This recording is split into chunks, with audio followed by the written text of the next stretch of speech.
Hello বন্ধুগণ, আজকে একটি ছোট্ট কাজ দেখাবো। একটি চায়না বাটন ফোন।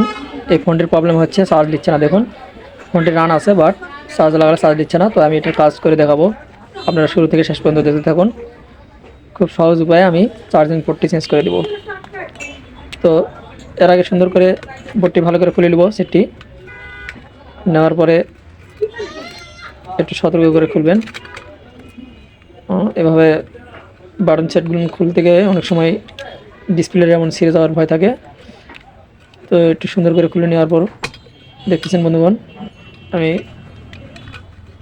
সেটটির বাটন খুলে নিচ্ছি। কিপ্যাডের বাটনটা খুলে নিলাম। নেওয়ার পরে সুন্দরভাবে সেটটি আমি চার্জিং পোর্টটি আলাদা করব। দেখুন, নষ্ট পোর্টটি আমি তুলে নিচ্ছি। একটু ভালো করে খেয়াল করে দেখুন। খুব সুন্দর করে আমি এয়ার হট গানের মাধ্যমে তুলে নিব। তো এজন্য আমি বোর্ডটাকে সুন্দর করে আগে সেটিং করে নিচ্ছি বন্ধু। নেওয়ার পরে আমি হট এয়ার গানের মাধ্যমে তুলে নেব। দেখুন, চার্জিং পোর্টটি এভাবে সুন্দর করে চার্জিং পোর্টটি তোলার পরে আমরা নতুন আরেকটা পোর্ট লাগাই দেখব যে আমাদের কাঙ্ক্ষিত সমস্যাটা যেটা ওটা আমাদের সমাধান হয় কিনা। তো বন্ধুগণ দেখুন, খুব সুন্দর করে আমি তুলে নিয়েছি চার্জিং পোর্টটি। এবার আমি একটু জায়গাটাকে পরিষ্কার করে নেবেন সুন্দরভাবে।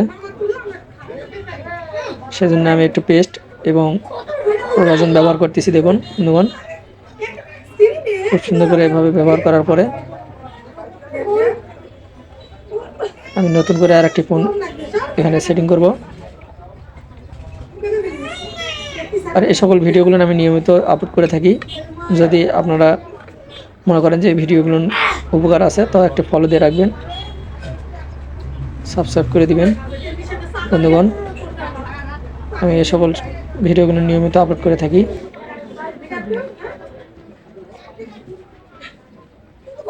সো বন্ধুগণ দেখুন, খুব সুন্দর করে আমাদের পিনটি লাগা হয়ে গেছে। আমি লাইনগুলোকে একটু তাতালের মাধ্যমে সুন্দর করে ভালো করে সোলজানি করে দিলাম। এরপরে একটু থিনাতে পরিষ্কার করে নিচ্ছি বন্ধুগণ। এখন আমরা দেখব যে আমাদের কাজটি কতদূর সম্পন্ন হয়েছে। বন্ধুগণ দেখুন, আমাদের সেটটি কিন্তু এখন চার্জ নিচ্ছে। সো খুব সুন্দরভাবে আমাদের কাজটি সম্পন্ন হয়েছে। আজ এই পর্যন্ত। বন্ধুগণ ভালো থাকুন। আল্লাহ হাফেজ।